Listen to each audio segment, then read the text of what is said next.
My golden boy brother and his fiancée demanded my inheritance for their wedding. When my parents took their side, I exposed a dark family secret. I always knew I'd live in my brother's shadow. My parents called him their golden boy, and they weren't shy about it. Every birthday, every school achievement, every minor success, it was him first, me later, if at all. I learned early that recognition in my family came in the form of praise for GBB, my golden boy brother, while my own victories were barely acknowledged. Growing up, I tried everything to win their approval. Straight A's, community awards, even small thoughtful gestures that I hoped would show I cared. But nothing worked. The moment my achievements began to rival his, they'd brush me off with a, well, that's nice, but you should see what your brother did, or a subtle sigh that cut deeper than any criticism ever could. Yet, despite all of this, I stayed quiet. I didn't complain because complaining would only make me the jealous one.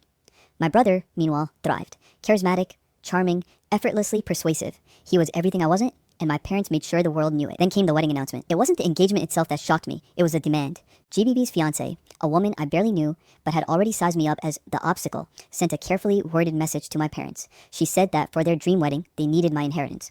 All of it.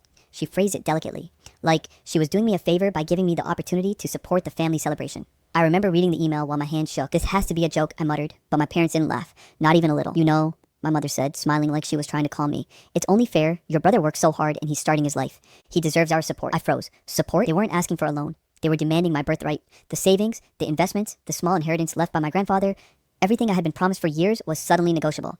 And in my parents' eyes, it wasn't even a discussion. Mom, Dad, I don't think this is right, I said, my voice trembling, despite my best effort to stay calm. Oh, come now, my father said, leaning back in his chair. Your brother has plans. He's your elder sibling. He deserves a head start. Don't make this a big deal. I remember biting my tongue to keep from yelling. I wanted to scream, to throw the papers across the room, to make them see the injustice staring them in the face, but instead, I swallowed my frustration and nodded silently. I had to, for now. That night, I sat in my room, staring at the stack of documents that represented my inheritance, my future, and my hard work. And all I could think was, how did it come to this? How did my family become this twisted? I thought back to childhood memories I'd buried, little moments that didn't make sense until now. My brother always got the bigger slice of cake, the better presents, the attention of relatives, the praise, even when he misbehaved. And yet, whenever I confronted my parents about it, they'd smile and say, he's special, you'll understand when you're older.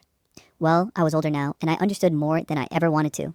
The next morning, GBB strutted into the living room with a smug grin, holding a wedding magazine. Did you see the venue we booked? He asked as if I were supposed to care. It's perfect. And Mom says we're all set with the budget. Thanks to you, of course. I felt my stomach drop. Thanks to me? Oh, come on, he said, waving a hand. Don't act like you're not helping.